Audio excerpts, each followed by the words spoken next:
Okay. Okay. Sounds good. Can you see my screen? Okay. Okay. So welcome everyone to our private practice job search series. On the screen, we have a QR code just to fill out the uh, to to fill out the survey after as well. And then if anyone hasn't done so, instead of sharing the videos, we recommend registering for the session so that you can get access to the upcoming sessions as well. And we have the QR code for that and the link below. And then we encourage questions through the chat or once we open up to the panelists, just raising your hand and we can open up questions that way. And then I will hand it over to Dr. Hurst to get started on the didactic portion. Let me share slides here.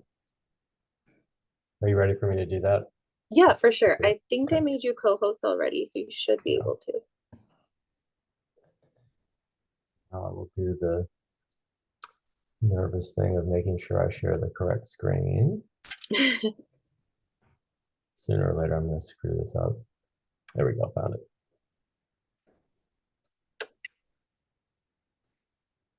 Looks like it worked.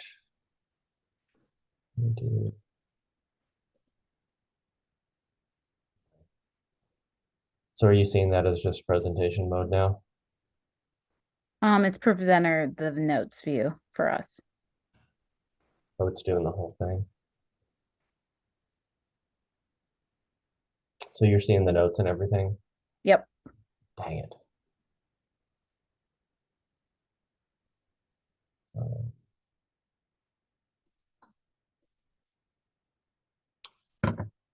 How about that? Just a slide now? Perfect. Okay. So I'm David Horst. I'm a neonatologist for a while. My background is working at Texas Children's for 4 years as attending in a university setting. And one thing that I'm going to say for these purposes is, and it's kind of heavy-handed, but I refuse to accept that academic defines one half of neonatology practice and private practice is the other half. I think that you can practice neonatology in a very academic way in a university setting or in a private practice setting. So if I say the word academic, I'm referring to all of us, but university is where you're working and employed by a university, and it's obviously a very different setup of tasks and things that you do. Had that experience for a few years, and then went into private practice in 2006 in Denver. Moved from Houston to Denver, worked in that practice for 13 years, and I've been down in Houston now as the practice director for a large pediatrics practice that has 56 neonatologists now, about 90 nurse practitioners. We see 265 patients a day in 15 hospitals, including one big level 4, which does everything except for CV surgery, because we have 2 large children's hospitals in town who take care of that. So that being my background, I'm just going to go through a few slides real quick. I don't want to take up too much time on this. I think of this as just setting the stage, but please interrupt if you have any questions along the way. Just a little bit about private practice versus university settings, just to set the stage, and then a little bit to address questions that might come up. But feel free to interrupt us at any point. We've got representation from a few different kinds of private practice here. And I want to leave as much time for discussion as possible. So these are some of the things that you might consider when you're trying to decide whether you're going to stay in a university setting or be in a more of a private practice setting. The running through some of the main differences when you really think about it. In private practice, you have a little bit more autonomy, depending on how big the practice is, in how you approach patients. In a university setting, you tend to have pretty strict guidelines with a lot of thought that goes into them, but there's a lot of attempt to figure out the best evidence way to do things. If you're in a small practice of 5 or 6 people, to be honest, you can pretty much do whatever you want. When you get into larger practices, you do have to have attempts to reduce the variability so you don't make the nurses and the parents crazy as you move on and off patients, depending on how your schedule goes. The university setting, you have a ton of support, but that does come with some bureaucracy that comes with how you decide how you're going to do what you're going to do. In general, the resource levels are very different. I'm actually looking out my window at Texas Children's Hospital here. There's 7 towers, each of them at least 20 feet high. They've got 50 cardiologists in the tower over there that's just for cardiology. They have all the latest equipment. You have access to every subspecialist on the planet. And you're surrounded by a ton of experience, a ton of people and a ton of experience. In a private practice setting, you are going to have to put a lot more effort into acquiring the equipment that you need, especially for newer techniques. You have to work with the hospitals to procure all that.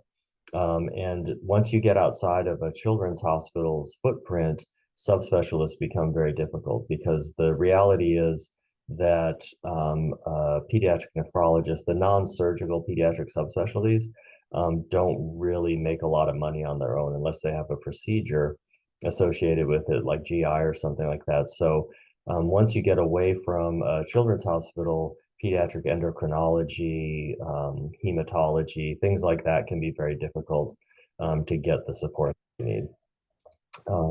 So one of the advantages, one of the things that I like about private practice is it's a little bit more like how I trained, and starting to sound like the old guy, where we didn't have a lot of specialized teams. Sort of everybody did everything. The surgeons, for instance, I know now they have ones that just do diaphragmatic hernias. They have ones that just do the colorectal stuff. We didn't have a pulmonary hypertension team. When we did ECMO, the neonatologist ran everything, and if you had a question for somebody, you just called them up and asked them. Everything's gotten a lot more subspecialized, and one of the things that I really enjoy is in private practice, you work with a lot of subspecialists, but you still have more of a broader ownership of the patient that's a little bit more like what I'm familiar with. There's good things and bad things about all that as well, too, but personally, that is one of the things that I love about it. When you're looking at professional growth, what you want your career to look like, one of the things that I miss the most is teaching residents and fellows. There are folks around to teach. There are nurse practitioners who are, do a lot for you. You want to help teach. You want to help get them up to speed, teach them new things. But there's not so many people around and all the opportunities for collaboration. But there's a lot more that you can do without all that bureaucracy. My story that I tell about that change has to do with hypothermia for HIE. So 2006, I go into private practice. I'm leaving one of the biggest bureaucracies ever at Texas Children's. And I go to a meeting, because you still in private practice go to a lot of meetings, and that's how you keep up with stuff. We're not surrounded by the university environment. And the meeting happened to be the Hot Topics meeting in Washington, D.C., where Ann Stark moderated the 3 HIE studies, the hypothermia studies, the one from New Zealand, the European one, and the United States one. And they all said, now is time that it's got to become standard of care now. This is what everybody should start doing. And so I went back to Denver, and that's a lot of how it works in private practice. Is you're not surrounded by these meetings all the time. So people will go out to meetings. The expectation is you come back and report on what you found out to benefit the rest of the group that was staying back seeing patients, and said, well, everything says that we should do this now. So they just looked at me. There was 10 of us in the group then. They looked at me and said, well, okay, so set it up, which is completely different than how it would look if you were at Texas Children's or CHOP or one of these big institutions. You're going to form a committee. And so I literally was just tasked with setting it up, talking to the hospital, buying the equipment, deciding how we're going to do it, and then going out into the region and letting all of the OBs and delivery centers in Wyoming and Western Colorado and Western Nebraska know that they're now on a 6-hour clock. And over the course of about 6 months, we just set the whole thing up and started doing it. That's the kind of thing that you can do in private practice. And one of the reasons why I'd left academics was I wanted to be the boss of something. And it can be really hard to do that in these big bureaucracies as well. Compensation is different. It's not as different as I think a lot of people have in their head. When I'm talking to folks coming out of fellowship these days, it is true that in the 90s, there was significant differences in compensation. My starting salary at Texas Children's Hospital in 2003 was $105,000 a year. If you hear anything that I say, it's do not take a job for $105,000 a year in 2025, because the academic and university centers have really increased compensation overall. So there's not as big of a gap in starting salaries between private practice and university settings. There still is much more, I think the possibility of having higher compensation still exists in private practice for sure. And the big difference is that your compensation in different ways is going to be tied to your clinical workload and the patients that you're seeing, however that happens. In the university setting, you typically have a salary, and then your financial reward isn't directly tied to how many patients you're seeing. It's tied to a whole bunch of it's actually not tied to a whole lot. It has to do with your promotion and grants and a whole different setup. So there is still the possibility to make more money in private practice than you could in a university job, but it's not quite the difference that it used to be. The universities definitely pay better now. Clinical workload, you're still going to work hard in both settings. You're going to have more control over what you do in private practice. It's going to depend on the group that you're in. You're likely to have more administrative responsibilities than someone who is just being protected so they can do research, because the number one thing for promotion is to get grants and write papers. You may have less control over what's happening to you in a university setting just because it's such a big machine that you're a slot in. I will say this just one time. I loved working at Texas Children's, loved my time. I loved the setting. There are times when I wish I was still there. So I'm contrasting, but please don't hear any of this as a negative comment on one or the other. I stole this slide actually from Kashif Ahmad, who's part of our group, which he used for a different talk. I thought this was a nice task hierarchy. This is probably the cleanest, most succinct way to think about the difference between the two.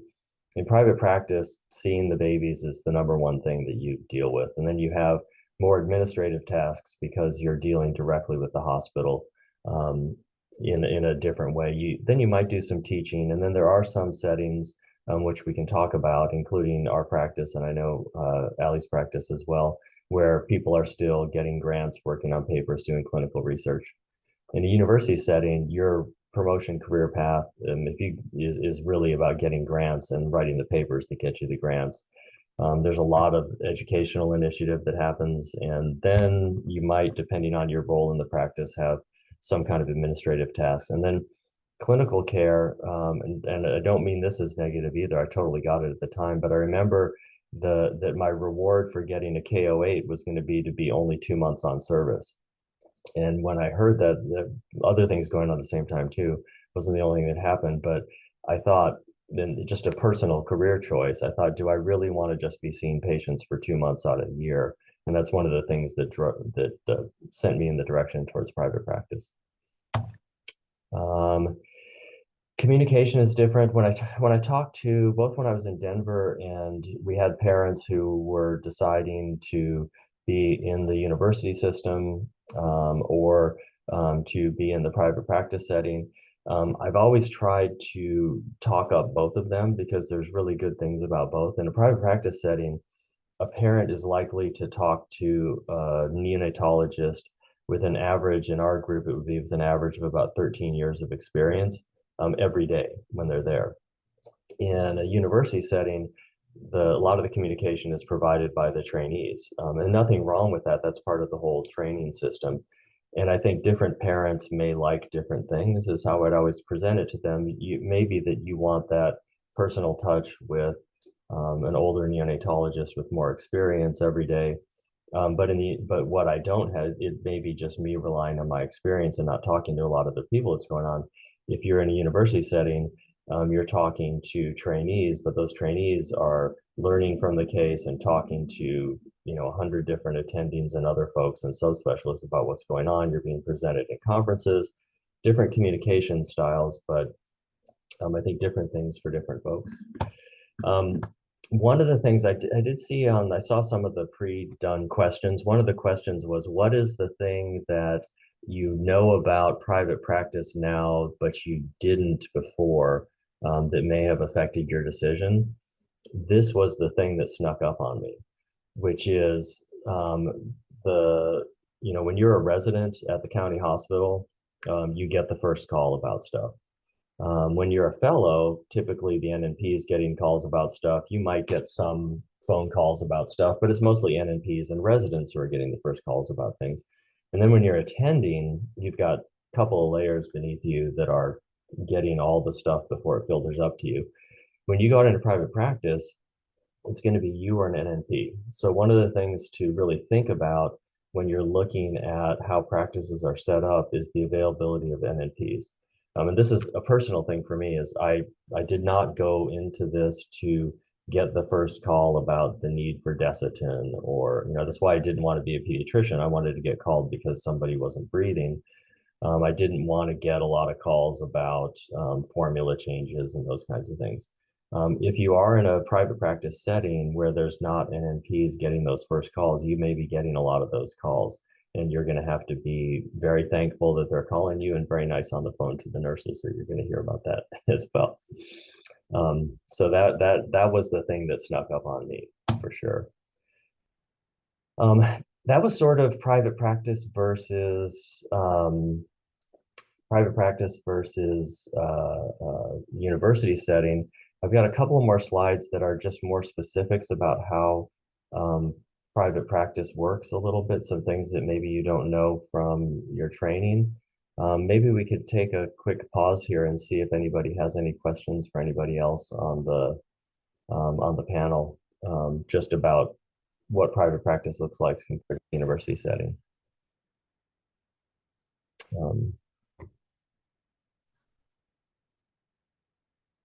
Or I can run through the rest of this too and see.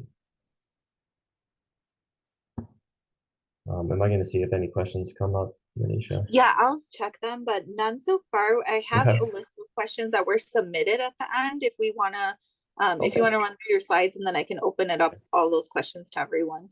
It's got a couple more. I'll burn through these real quick so we can see, just set the stage again. So a normal work schedule. So this is the kind of thing that you don't think about at all. And I didn't even think about it until 10 years ago.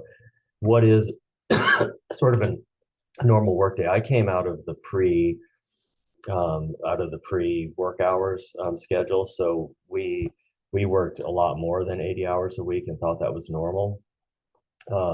I know now I don't quite have a good feel for it because I've missed out on that, but I know people are still probably working and training about 80 hours a week, or some version of that. That's a crazy number of hours a year. A regular job is 20/80. So if you do 40 hours a week, 52 weeks a year, it's 20/80 hours.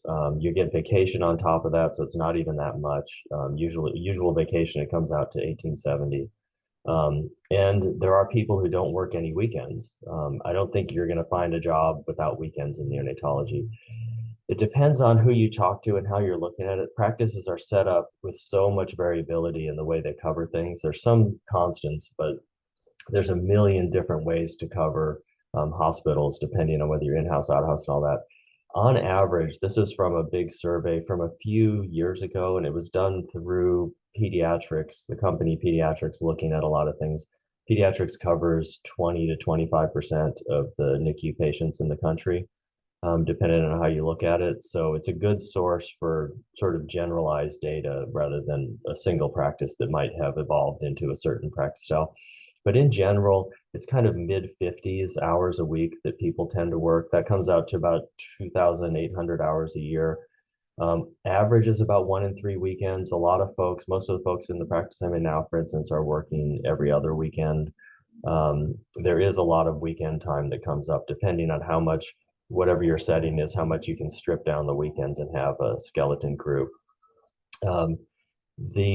So that there's a lot more to talk about that, and it's really a long discussion, which we can definitely talk about. If you are taking call from home, which a lot of you haven't any experience doing yet, if you're taking call from home, does that 24-hour call where you spent 3 hours in the hospital at a level 2 or a level 3, and then you're just holding the phone the rest of the time and available at night, do those 24 hours count the same as doing a 24-hour shift at a level 4 NICU? Most people will say there's some difference there. How you quantify that is hard to say. There's always backup schedules. Does the backup schedule count as hours? Is that the same as just daytime hospital rounds? If you're going in and rounding all the patients yourself without an NP, does that count the same? So there's a lot of things to consider when you're looking at what a daytime schedule looks like. In general, a day in the life of a private practice neonatologist, the main thing is going to be going in and doing rounds every day. So you're going to have some list of patients. You're going to go in and round on them, and then there'll be new patients coming in and some going out. This is no different than really anything else. There's going to be some need to cover deliveries. If you're in a big site, there might be somebody that's just doing the deliveries plus minus an NP. If you're at a level 2, 3 that has 12 patients to 30 patients or so, it may be that you're doing rounds and then you get pulled to go to deliveries whenever you need to.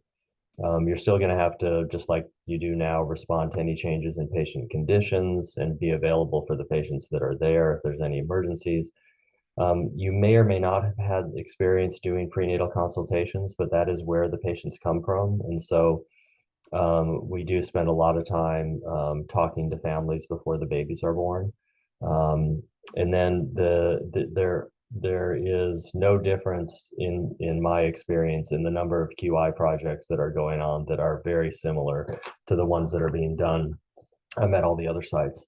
One of the things that's different about private practice is you are really tied to the hospital. So most of the hospitals can at any point call somebody else up, and somebody else will be available to come cover their NICU for them. So your relationship with the hospital is very symbiotic. You don't have an outpatient practice typically, and you are reliant on the hospital to provide the nurses and all the things that you need in the setting where you can take care of your patients. So we typically have very strong relationships with the hospital that are different than a university setting where the relationship is between the hospital and the university. It's a very personal one. Most of us get on the medical staff, the executive committees, participate in credentialing, all the other committees. I'm going to be president of the medical staff next year and have been at a couple of other hospitals along the way. So there's a lot of hospital administrative things that your group will typically participate in. And then I threw this in at the end. One of the things, so when you're in a university setting, you typically get whatever comes to you, and you may or may not have a delivery service. You may have a lot of just transfers in of pediatrics patients or pediatric patients, newborns that are already born. We live and die by our relationships with our OBs and whether OBs are delivering at the hospital. So a large part of what we do is work with the hospital to make it be a good place for an OB to deliver their baby, whether that's showing them that we have really good outcomes in the NICU or being available to help them and their parents do consultations, whatever they need. If OBs and MFMs leave your hospital, all those deliveries and all your patients go with them, and you have very little control over it. So as much as you can, we spend a lot of time working on those relationships. Different types of private practice, and we have those represented here. So the traditional model back in the day was owned by physician partners, and there are still some of those around. A lot of those have then bought out and consolidated into either owned by a company, and that company may or may not be a publicly traded company. The one I work for, Pediatrics, is the biggest one that's a publicly traded company. It started as a group of physicians. They went and started buying practices, turned it into a company, then they went public, and have consolidated, 20, 25% of the neonatology in the country. So that's one end of the spectrum. I secretly always wish that I could have been part of a physician-owned group. That's never come up for me because of a lot of that consolidation. But we do have a couple of folks on the panel here who are in those kind of practices. So we're going to defer all those questions to them. But I think you'll still find some of that out there, and that's a really unique opportunity if you can find it. There are neonatologists who work for the hospital itself. That's another option. There's not as much of that. Hospitals typically aren't that great at employing physicians. They're better at employing nurses. They kind of don't know what to do with physicians sometimes. Sometimes they do. I don't want to speak for all of them, but I do know folks that work for hospitals that are happy with the way it's set up, and it can be a large hospital national group like HCA, which we do a lot of work with, or it can be a local hospital that's just the big hospital in the city. And the compensation models vary. You can be, and this is typically in a physician-owned group, where you basically, I apologize if this sounds weird at all, but this is actually what a lot of people call it, where you are compensated based on the patients that you see and the revenue that you generate. That is a model which is very useful for, it creates a lot of flexibility where people can work as much as they want, and they're compensated almost directly to the amount of work that they're putting in. So there are a lot of groups that have traditionally worked on that type of a model. And there are a lot of advantages to that, depending on what you want. I don't think you'll find as much of that out there as there used to be, say 10, 20 years ago. There are models where you're just salaried. That is typically a university model where you're just salaried, and there's not really any incentive-based compensation based on how many patients you see or other things that you do. There are a lot of practices that are owned by a company or a publicly held company that have a salary plus a bonus that the practice earns based on the practice performance, and that's financial performance. So there is, again, some incentive to see patients and have good outcomes. There are also, I don't see as much of this. This is more of a surgical thing and more of an outpatient model. But I know there's a lot of discussion, and now I'm blanking the name. There's a great guy in California who's been talking a lot about RVU-based compensation, but RVUs, if you don't know what those are yet, that's how you get compensated. You submit a bill to whoever the payer is, and each of the things you do, it's super simple in neonatology compared to other models, but you submit acute admission or an intermediate admission. There's a certain number of RVUs that are attached to that, and then you have a contract with the companies that pay you based on what those RVUs are. It's kind of an oversimplified version of it. So RVUs are a way that insurance companies, employers, other people can try to measure the work that you're doing. It's definitely not perfect. As far as looking at a job, this is my last slide here, and where to start. The first thing that I would do would be to really understand the market that you're in. And Allie and Rachel can speak to this, but in whatever market you're in, whether it's a smaller state or a big city, our world is still a pretty small one. So all the neonatologists in that town, even a bigger city, are all going to know each other. Everyone's going to know what neonatology jobs there are that are available in town. In Denver, there's the university, there was our group, and there was a Kaiser group practicing at St. Joe's, and that was it. And so if you wanted a job in town, you needed to talk to us or the Kaiser folks or the university, and there just were no other jobs available. That's changed a little bit since. In Houston, you've got UT, Texas Children's, and us, and a bunch of different hospitals, a bunch of different hospital systems. But the place that I would start would be to find somebody who understands that market. And I did put my email and phone number at the bottom. I'm happy to help people find. I obviously don't know all the markets in the country, but between pediatrics and I do a lot of work nationally for HCA, that we have connections to most of the markets in one way, shape, or form. And I'm always happy if anybody reaches out to try to point you to somebody who may understand the market there. Then you find out who to talk to. You want to know exactly what you're looking for, what kind of job, what kind of culture you want to be in, and then reach out. I would recommend trying to find who the practice leadership are and reach out to them directly, because persistence really in this setting is a positive quality.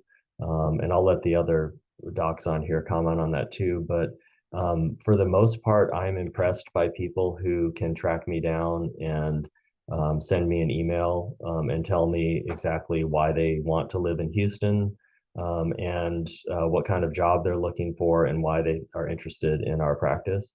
Anybody that shows that kind of initiative and ingenuity to figure that out is already well ahead of the game.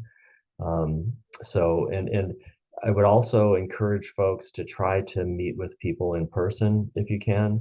One of the things is there may not be jobs available. There may be kind of closed markets where people that are getting in there are just people who already know people there. There's not jobs, and if jobs open up, you want a lot of times. So we at this point in time don't have any jobs in our practice except for one strange one. And so if people are asking this cycle, I'm saying, well, we don't have any jobs, but I still want to meet the people, get their resume, and sort of make a list of people, because you never know what's going to happen. Somebody's partner is going to need to move for their job, something's going to change, and you want to be on that list of somebody who they're going to call. And we tend to try to not to even post jobs, but call people. So as much as you can get to know the leadership of the practice and the people that are making those decisions, and getting a head start on that too, which is what the folks on here are doing right now, is another thing that I would recommend. Just so, because I can't tell you the number of times that it's a year before people are wanting to make their decisions and people are reaching out and we don't have any jobs, and then 3 jobs open up in the next year, and then we're turning around and calling people who we were interested in that were interested 6 months ago. So getting that going as much as possible, I'd throw in too. So this is all I've got. I don't want to spend any more time. I'd be interested to hear any feedback on that from the other attendings on the call. And I'm going to shut up for a while. I'm perfectly available to answer any questions. I just figured if I can see if I can figure out how to unshare the screen. That was great. Thank you so much. I'm going to share my screen Oh, yeah, to open it up to questions that were submitted by by people that registered. And then if I could just have the panelists just introduce themselves as well too. And then we can go ahead with the question portion. Let me share my screen.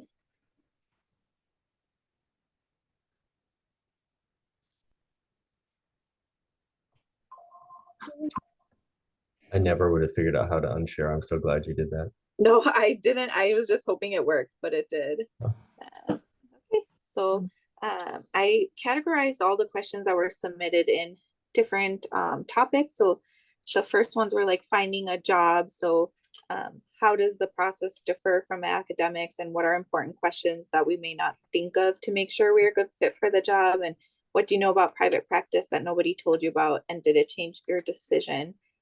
So we can open it up to the panelists, and then if you could just introduce yourself before answering, and then we can go from there. Sure, I can go. I'm Rachel Heilman. I am a neonatologist with Newborn Care Physicians. We are a physician-owned neonatology private practice of about 25 neonatologists for pediatric newborn hospitalists. We cover several level 2 and level 3 NICUs in Southeast Wisconsin. It's about 12 in total. This is my first job out of fellowship, and I've been with the group for about 9 to 10 years.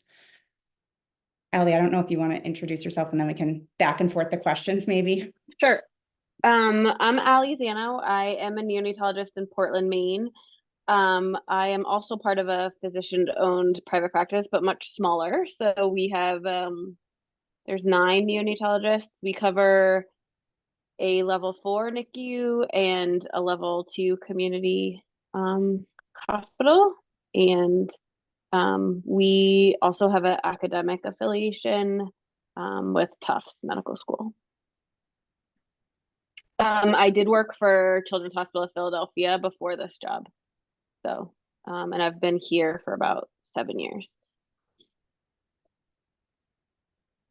I think in terms of the question, like, how does the process differ from academics?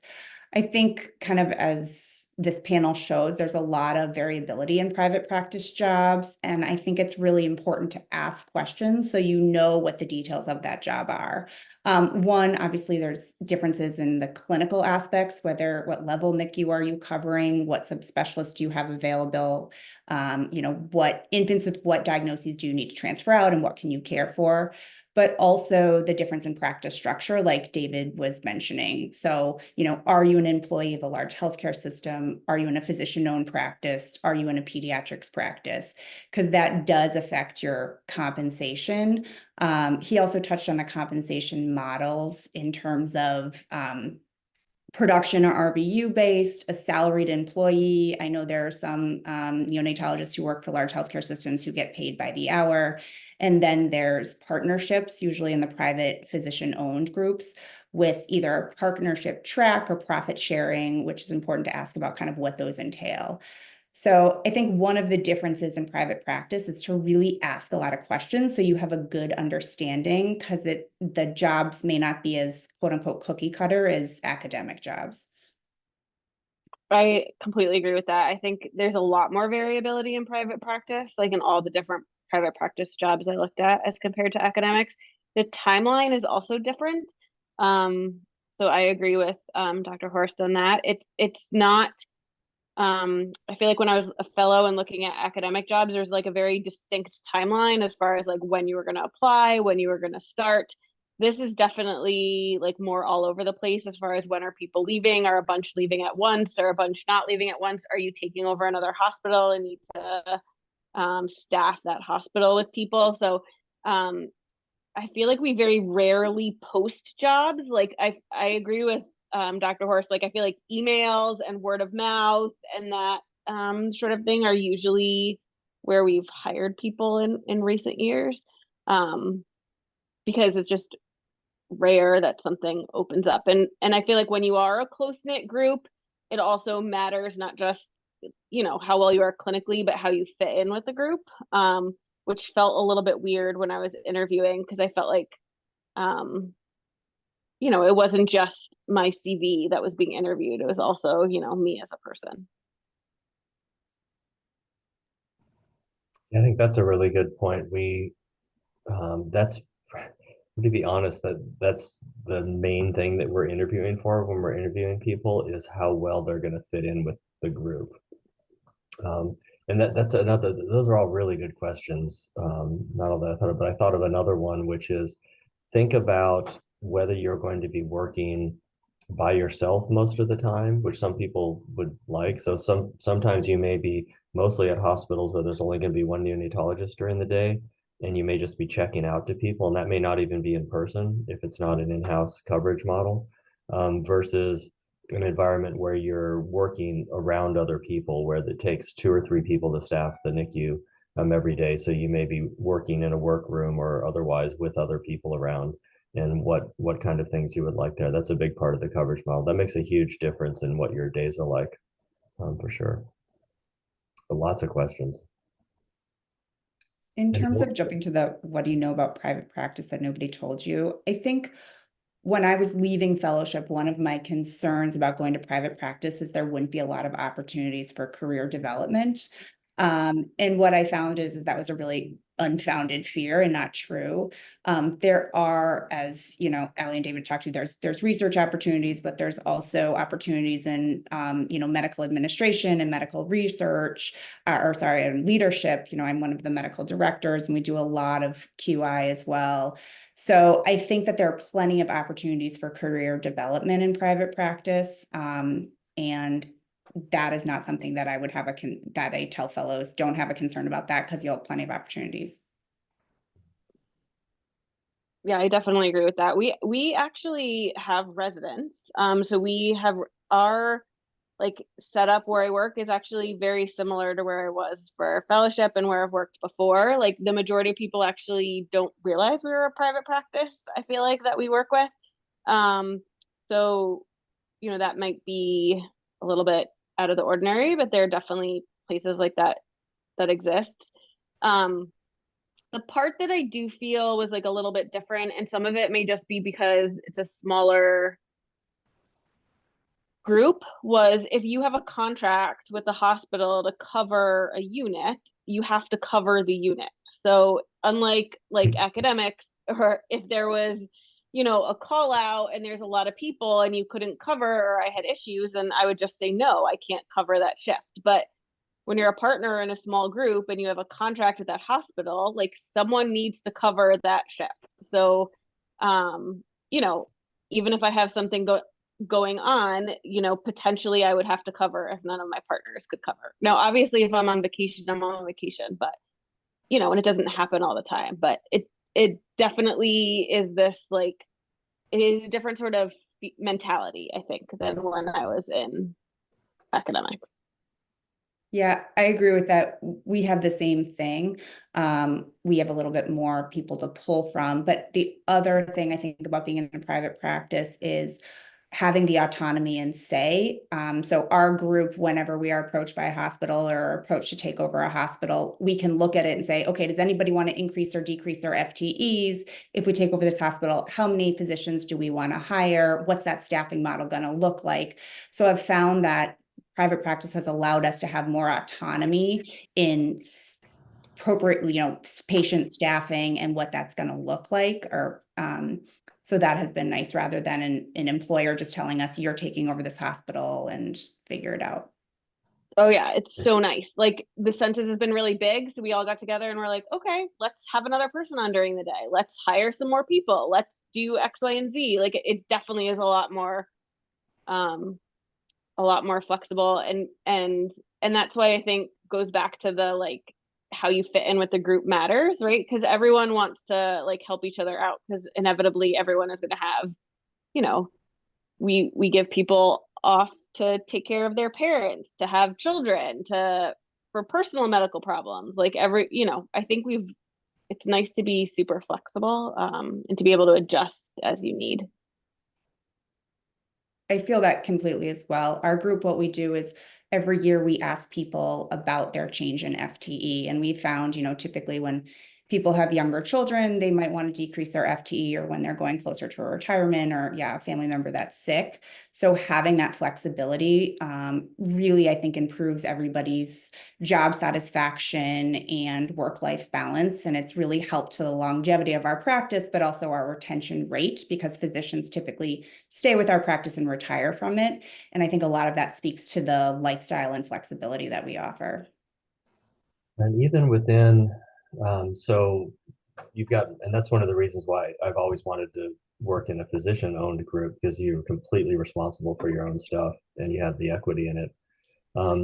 Even in a pediatrics group, now if we take over a new hospital, they're never going to say you need to take over this hospital or add this hospital on without more people.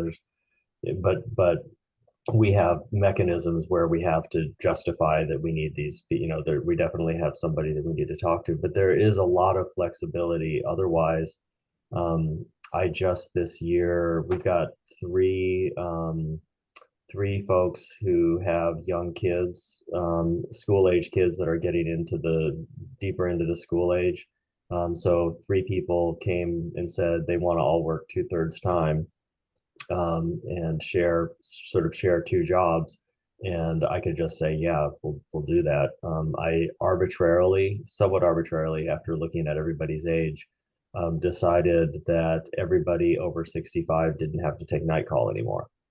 Because you could see that there were some people struggling. So we can do those kind of lifestyle accommodations, things that help people's work-life balance, for sure. A lot less bureaucracy, for sure.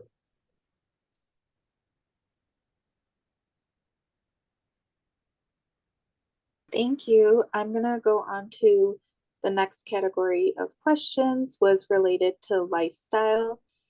So how much is one FTE in a private practice setting? What else occupies people's time in a private practice job?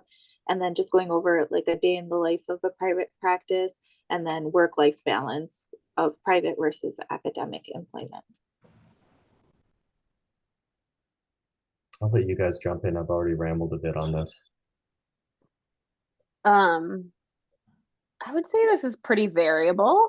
I don't know your thoughts, Rachel, but I think that for us, we divide a lot of stuff equally depending on what needs to be divided. So it's sort of hard to judge what like 1.0 FTE is. Like my contract in a university hospital had a very strict, like, this is how many weeks you're going to do. This is how much call you're going to do. This is how much X you're going to do. My contract for my private practice job is definitely a little bit more varied. That being said, I did apply to other private practice jobs that were, I looked at some pediatrics jobs. I looked at a job with Onsite. I looked at a job with, which is now Envision, I think, or maybe Envision. But like they were very different. They were like, you can choose 2 shifts for a week. You can choose 3 shifts a week. My current job is definitely a little bit different from like a FTE standpoint. I do work a decent amount of nights. That's just because our current situation is we're in house 24/7. There's 9 of us. It has to be covered. So I do work a decent amount of nights. I probably work more nights than I did. There's a lot of variability for our group. On average, a 1.0 FTE is 3 days a week, 6 in-house calls a month, and 2 of those 6 are 24-hour in-house on a weekend. And then we usually have covering of level 2s a few nights a week from home. So that's on average like a 1.0 FTE. Seems pretty average. Denver was 9 people covering, so 1 in 9 call the same. We did the weekends, so you would end up working about 24 hours a month. We did them as 24 hours. That's another thing to ask questions about, because there are places that are not doing 24s anymore. So when you're on night, it's more of a night float kind of thing. But I've looked at a bunch of different schedules, and what you guys are talking about, I think, is pretty middle of the road. We do about like 124 a month on a weekend. So we work 1 weekend a month. We work about 1.0 FTE, somewhere around, 16-ish weeks of service, and then probably 4 to 5 calls a month. Are you not doing, you're just doing 124, you do the other ones just as nights? Our daytime is like 7 to 3, and our nighttime is like 3 to 7. Got it. Yeah, we So do our date, 8-hour days and 16-hour nights similarly, except on weekends. Yeah, we have and then the moved, weekends are 24. yeah, we've moved away from any 24s except for on the weekend as well. That being said, like I personally, like, depending on who you are, some people like doing the 24s. The nice thing for the group is like, I don't like 24s. So like a lot of times I'll split weekends with someone and we'll end up doing days and nights or 12s, but I end up working more weekends that way, but then I'm not away from my kids for 24 hours. So it just depends on what people prefer. Yeah, we have that preference as well. Typically, moms with very young infants don't want to do the 24s. And then, if you want to split your 24 weekends because of sports activities and other things, if that's as long as you have someone who will do that with you, that's fine as well. Yeah. Same here. Which brings up another thing to look at, which is ability to have folks to trade with. Um, that definitely creates more flexibility. A really small group where you're down to 3 or 4 people, there are lots of advantages to that too, but flexibility would not be one of them.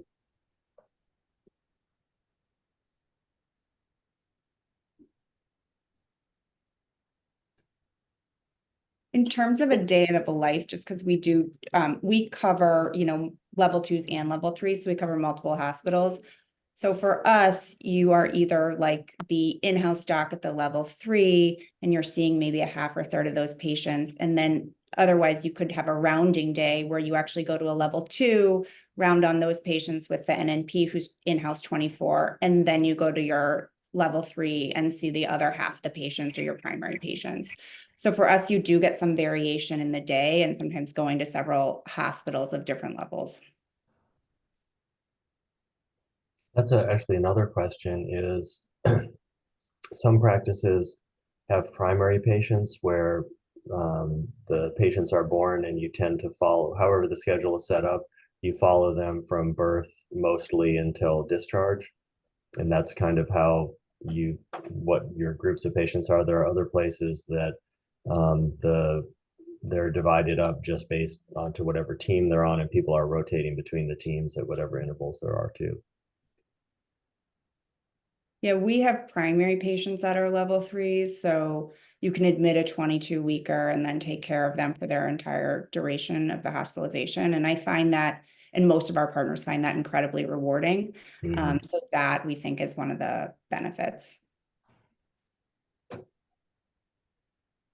We don't do primary patients, but we meet as a group because there's only 9 of us every Thursday morning, and we review all the patients in our level 4. So we're all pretty involved in their decision making and care, especially the long-term patients. And we don't have primary patients, though a lot of people would like to do that. But you can see the scheduling issues that would come up with that.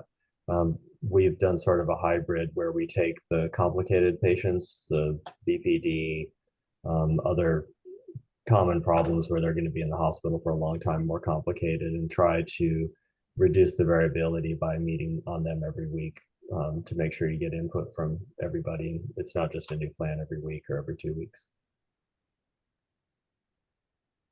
Parents hate that. Yeah, primary patients be very rewarding. I've never gotten to do that. I hope that I get to before I retire.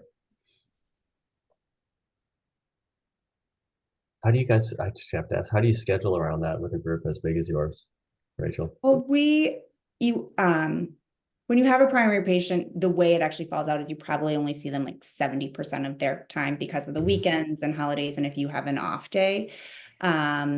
So it's not like you're seeing them every single day. Your partners are covering for them. And so I do think you're talking about practice variability. And I think when you're part of a group and because there are these coverages, typically the practice comes to be more similar because of what you're saying. It drives parents crazy. But when you arm a primary person, particularly for these children who are, the micro preemies, you're the one who's making decisions about PDAs and all the other things and kind of the longer term, and then having the more detailed conversations with parents because you've established that relationship. That's great.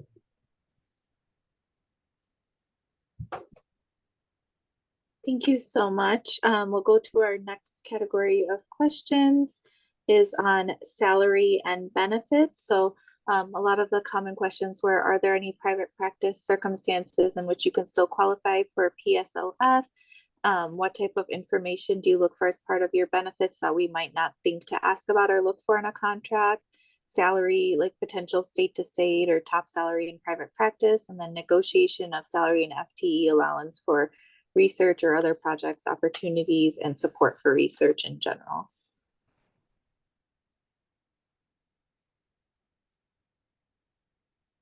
I'm not sure about PSLF. I can tell you that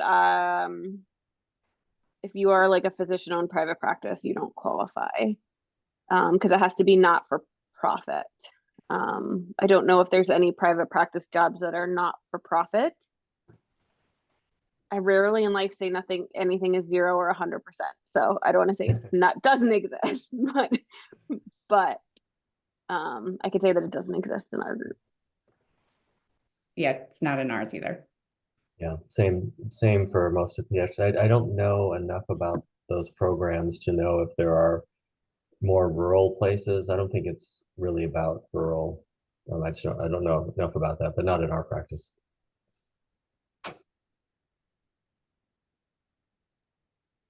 In terms of information and benefits, I think one of the things to look at when you're evaluating different job offers is particularly, and based on the state, is the malpractice, whether it's occurrence-based or claims made in case you would need tail. So that's something to just be aware of and, know that going in. And then also looking at different retirement benefits and disability. There can be variations of that. So it's another thing to ask a lot of questions about. And Yeah, Rachel, like our retirement, I would say, is much better than I got in academics because it's profit sharing. So it ends up being a significant amount more money than I received in academics, but my medical benefits, for example, are as great as they were in a university setting because we're a small practice. So our medical benefits, the practice covers them. So like the people don't pay out of pocket for them, which is nice, but like our deductible and things are higher than they were in a large university.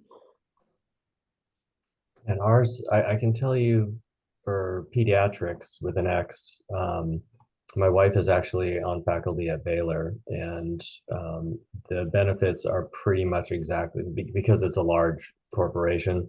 I think those things tend to go to a common denominator. And so the one thing is that she gets free pet insurance and we don't.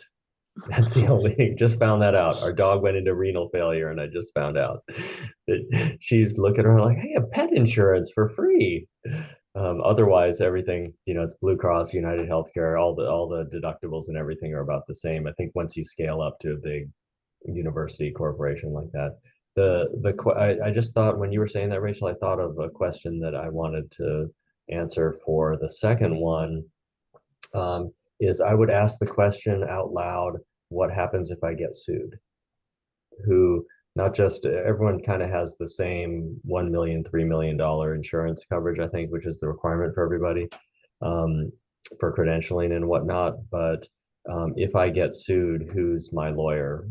What's my representation? How am I going to be supported if I get sued? I think that's a lot of people will just by statistics, even if you're practicing good medicine. That's a good question to ask, I think. Who wants to touch salary potential state to state? I don't know what it is state to state, honestly. I mean, in full disclosure, I would say my starting salary as an employee was not that different from a university salary, but my bonuses and my salary as a partner are significantly more. That has been my experience as well. Agreed. One thing, the one question I can answer state to state is you're typically not working for a national, even though Pediatrics is a national company, it doesn't function as one necessarily for compensation in the way that working for IBM or something would, where if they move you to San Francisco, they pay you more. Medicine doesn't work that way. So we didn't make any more for living in Denver. You don't make any more for living in Seattle or San Francisco or New York necessarily. So that's something to consider. There may be, again, nothing's 100%. Allie's right about that for sure. But so there may be exceptions to that. But that's something to think about. You're not necessarily going to get compensated more because everybody else wants to live there too. So it puts downward pressure on the compensation. And I can say, so we know exactly from recruiting, we know exactly what Texas Children's and UT Southwestern and Dallas and and the folks in Austin are offering. to start. And so we basically match that. It used to be that we didn't have to worry about it because it was so low. As of about 5 to 10 years ago, it's come up. So most starting salaries in Texas, this is not any trade secret or anything like that. Most starting salaries in Texas are 220 to 250, something like that. Don't quote me on what you should expect. The one thing I might comment on that is something if I had to do it all over again, I might consider getting a subscription to MGMA for a year, which is probably they're probably less than $1,000. I bet $600-700 is what you're going to pay. And with that, you can get access to 25th, 50th, 75th percentile compensation and RVU generation for all the different states and regions. They break it out that way. When you consider how much money you are going to be making over 20 years, and the difference in $50,000 over 20 years is $1 million. A $700 subscription for that year, while you're, depending on how broad your scope is, and if you're just looking at one city, it's going to be what it's going to be in that city. But that's something to consider too. That information is all out there. It's not proprietary. The companies are paying for it. Another thing that you could consider is you're going to have typically a lawyer look at your contract when you get it. Those lawyers often, you might find a contract lawyer that has access to the MGMA data as well, because some of them do. So that's one way you can get specific financial data. You can see you're not going to get much more out of us. not just because it's hard to take one practice and have it be magnified to other decision making. So I think that's what we're being careful about. I think just honestly, it my salary varies. I have a base salary, but the majority of my compensation is bonus, and that is not something honestly that I can control, and depends on like your payer mix and the amount of patients you have. So it's just like very different than university, I would say.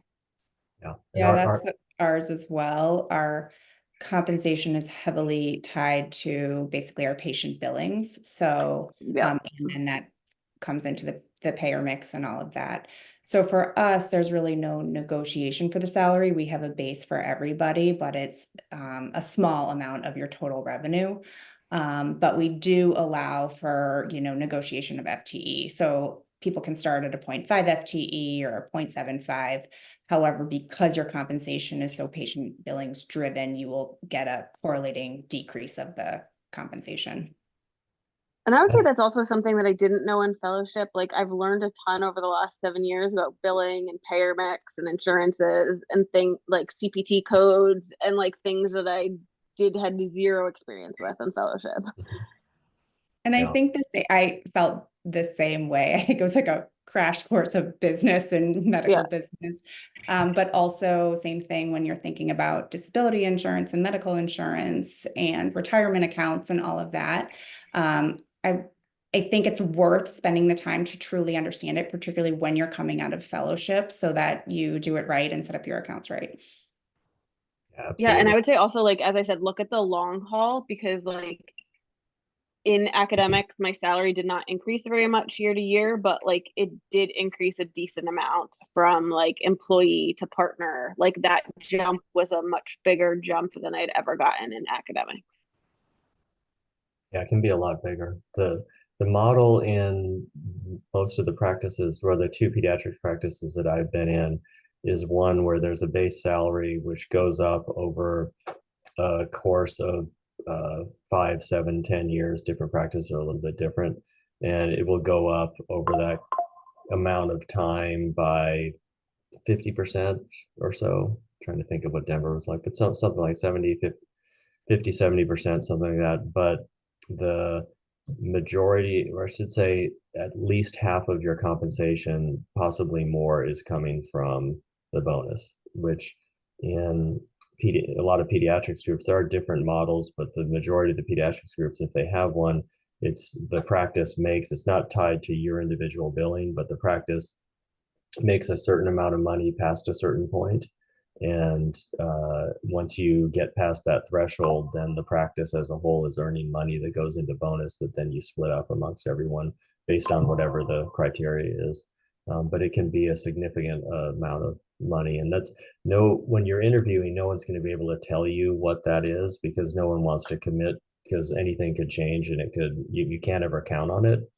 But a question to ask has it been fairly consistent over a period of time? Has there been any big hiccups in it, or is one thing to ask about. Another would be to ask sort of what I think that I like the way you guys put it. I mean, proportionally, once you're a full partner, and there's typically, even in a pediatrics practice, there's typically a sort of vesting in over a number of years into getting a full part of the bonus. There's other ways that, and different practices approach it very differently, but getting as much definition, you may not get the definition on what the numbers are, but you can get definition about what the process is for how you earn that and what you can expect. And I think one of the negatives of private practice that kind of David alluded to earlier is that there can be a fluctuation and a decrease. So if we were to lose one of our contracts with one of the healthcare systems, or a delivery volume significantly decreased in one of the hospitals, that would in turn affect our revenue. Yeah. So I think sometimes it's a little bit more stable in an academic setting, but you're more vulnerable to market forces when you're in private practice. OB group. Dang OBs. I hate how beholden we are to OBs. A big OB group leaves your hospital. You have no control over that. So you want to stay way ahead of that.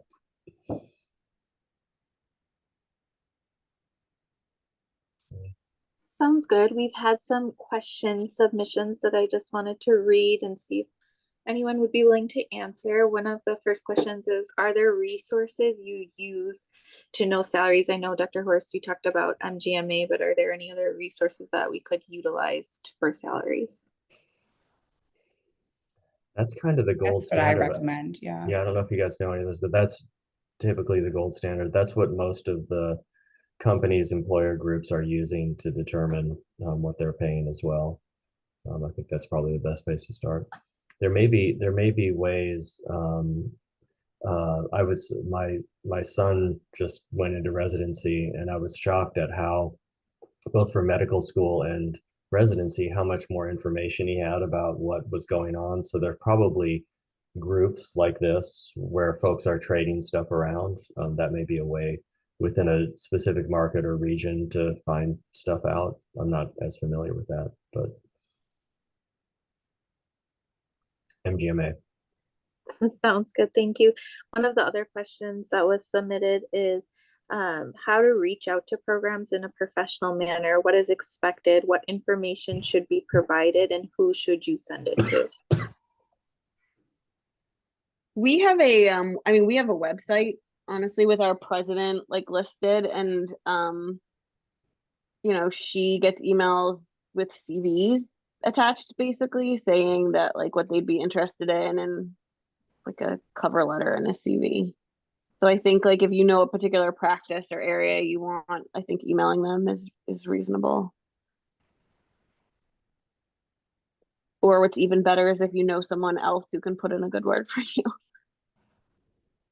Yeah, I agree. Just a introduction email with a CV and a resume and a cover letter, and also why you might be drawn to that area, if you have any, roots or family there. We are always looking for partners who want to stay in, longevity. So knowing why somebody's interested in our practice or the location is helpful.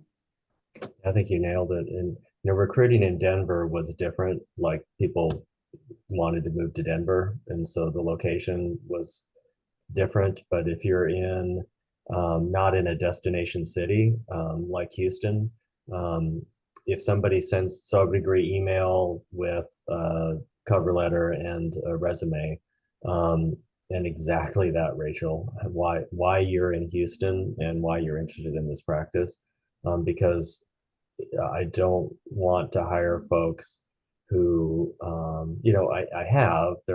there are great people out there that I've hired knowing that their partner wasn't done with their, their interventional cardiology fellowship yet. And sure enough, when the interventional cardiology fellowship's over a year later, then they're moving for his job. You know, that you're trying to avoid stuff like that. So you're going to have the best success letting the practice leadership know that you're invested in that city and that's where you want to live and you want to be there for a long time, because that kind of turnover happens, and that's okay. But I completely agree, Rachel. Somebody says, I grew up in Houston. I'm coming back after my fellowship. My whole family's here in this part of town, and I see you have an opening there. I'm going to call everybody back that sends me a resume, but that person's going to get the first phone call. I also think, as you said, Dr. Horst, persistence matters. I think in academics, they had like a much better idea of like their budget and like how much FTE they have every year. Like in our current situation, I feel like things are very fluid. So we might not have a position 1 month, but maybe in 1 month later we do. So I do think like, but maybe I've gotten 10 emails in that month. And so I don't remember yours. So I do think like checking in and being like, hey, I'm still interested in this position, if something like in joining your group is helpful too. Yeah, it happened just 2 months ago. I had no positions, and then I found out somebody was leaving again because a partner needed to move for their job. And so I mean, it's completely fluid all the time, because you're not on that 1 year academic schedule. Things are always changing. Every year, a couple of people are going to have some life change. There's health things that come up. So being persistent, I don't think, and this is just what's in my brain, but I'd be interested to hear what you guys think, Allie and Rachel. But I don't think anybody ever, I've never felt like anybody checking in every quarter or every month or whatever was ever bugging me. I would just think, oh, they're really interested. So I wouldn't worry too much. If you're being professional and just checking in, I wouldn't worry about bugging people at all. Yeah, I agree. I also think like if you know you want to go to a certain location and city, you can start earlier. We've had people reach out to us as second year Yeah. fellows saying, hey, I know I want to come to Milwaukee, you know, it's early, but do you have an idea? And like, how early can we start? And so I think that is fine as well. You're not as Yeah. wedded to the academic schedules, interview season schedule. Yeah, absolutely. Those have been the folks that have reached out second year because they knew they needed to be in Houston, and were planning that far ahead, have always stood out and all gotten jobs, by the way.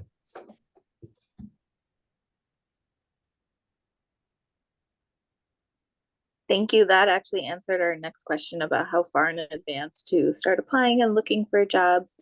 Another question we had submitted is how to, like, what interview questions to ask during the interview, just to get an idea of the if that program would be a good fit for you.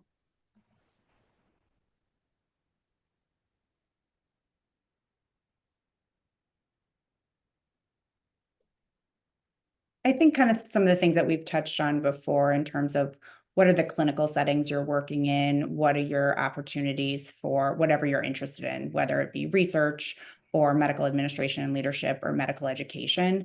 So because there's such variability amongst jobs, asking, you know, for the job that you're interviewing in, does what it has align with your interests? I think one of the things to ask, just to get an idea of the health of the practice or people's job satisfaction, is to ask about retention rate.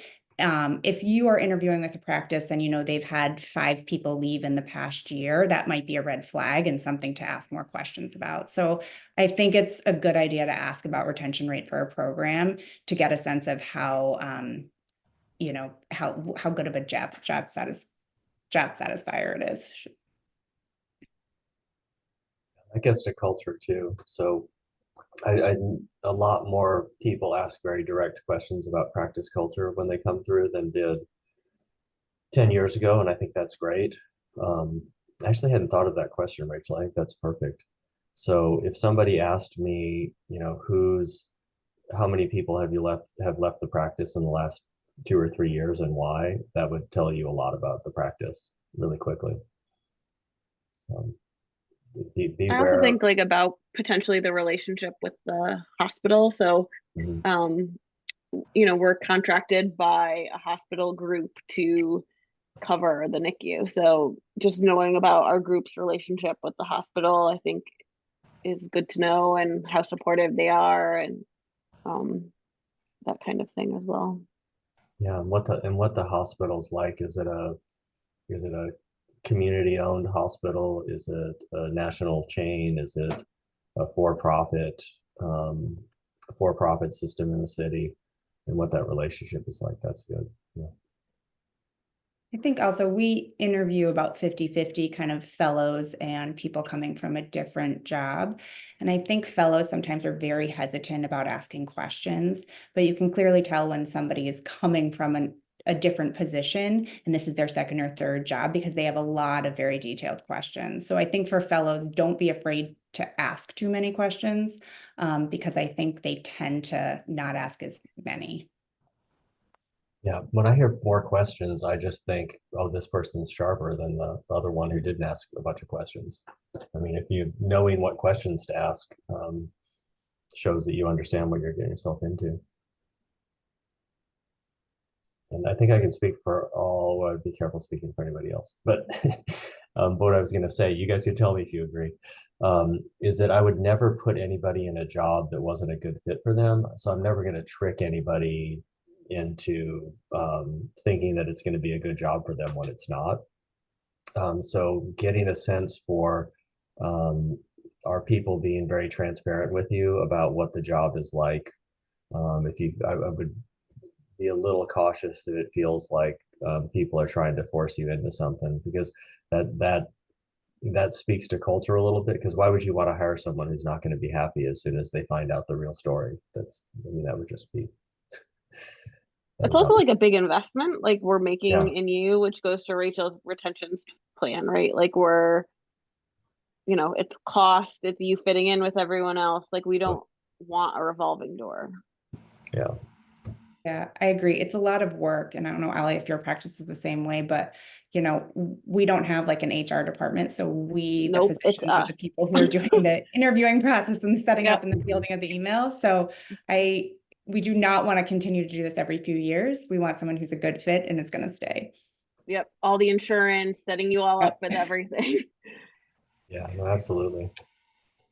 Absolutely. I in the last 5 years, and I'm sure it's the same for you guys, the only folks that we've had, you can see I'm not over the interventional cardiologist yet, but in the last 5 years with 56 NEOs, it's been one person a year because the partner had to move for their job. A Boeing to Seattle, a interventional cardiologist to Asheville, North Carolina, which seemed like a pretty good gig, honestly.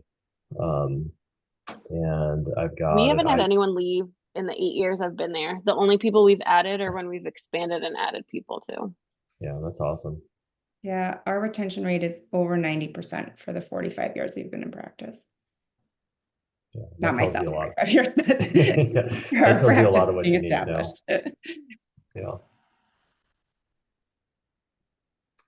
Thank you. I know we kind of touched on it being a small world and just utilizing like networking and people we know, but one of the questions asked is, do we need to plan to ask for letters of recommendation or how that works? Yes.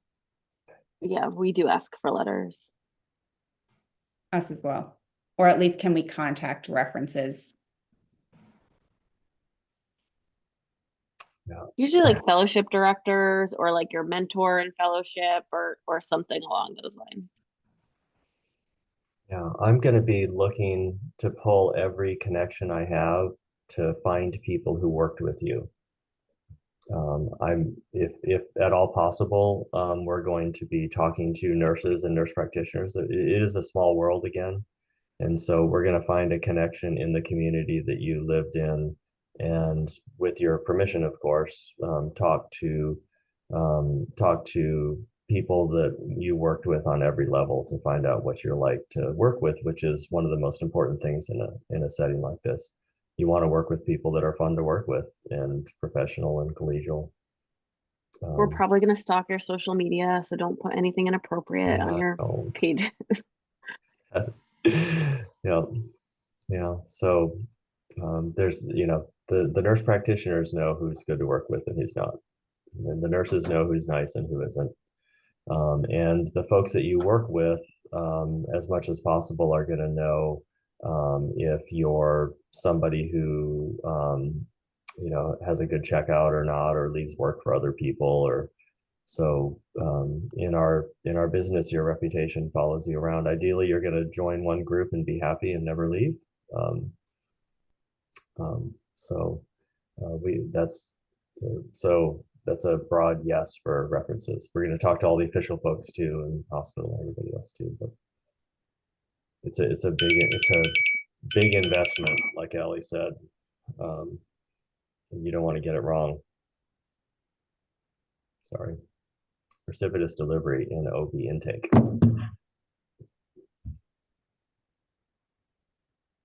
Thank you. And then we have one last question that was submitted in the chat. I know Dr. Zano, you had talked about grant funding. The question is, how has your time changed with grant funding? Sure.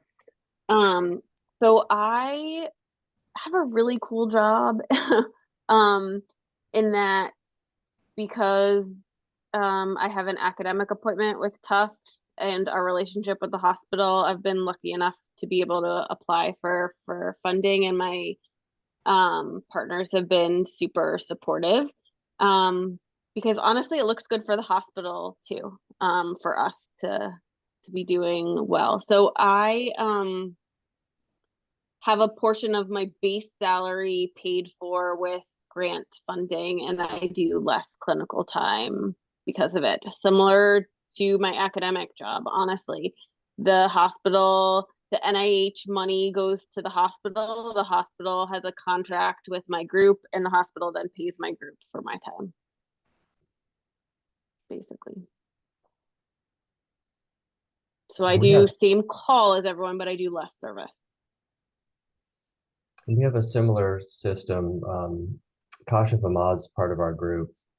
He does a lot of clinical research, and the way it works, the motivation is just what Ellie alluded to, which is having a hospital, especially in your level 4 units, where the patients have access to sort of the latest and greatest, which flows with all of that. And the hospital likes that people are academically active and publishing papers out of their institutions. And so Kashif gets half of his time paid for through various other sources, and there's some pediatric support for it from some of the big.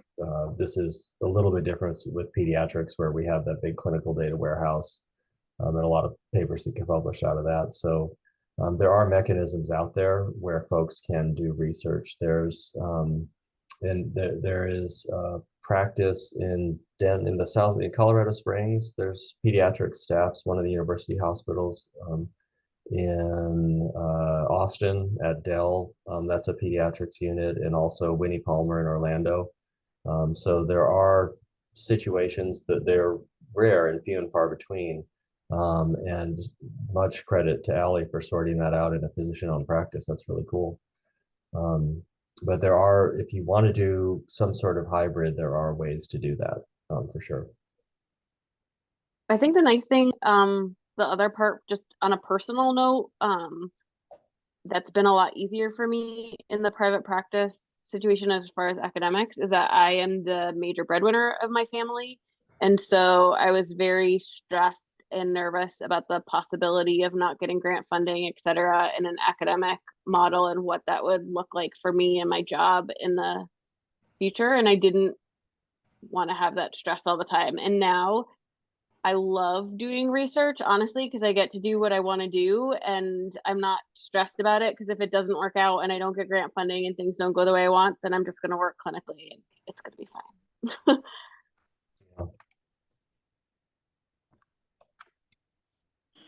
Thank you so much. I will move to the next slide. Oh, there we go. So just as a reminder, we have other sessions coming up as well. The next one will be the how to do the academic job search, didactic and Q&A. I think the dates and times need to be updated on this, so I will get that to everyone. And then if you could just evaluate us using that QR code. We appreciate everyone for joining, and thank you so much to the speakers and panelists for your insight. That was super helpful. And the recording will also be posted online, so we appreciate it. And thank you again.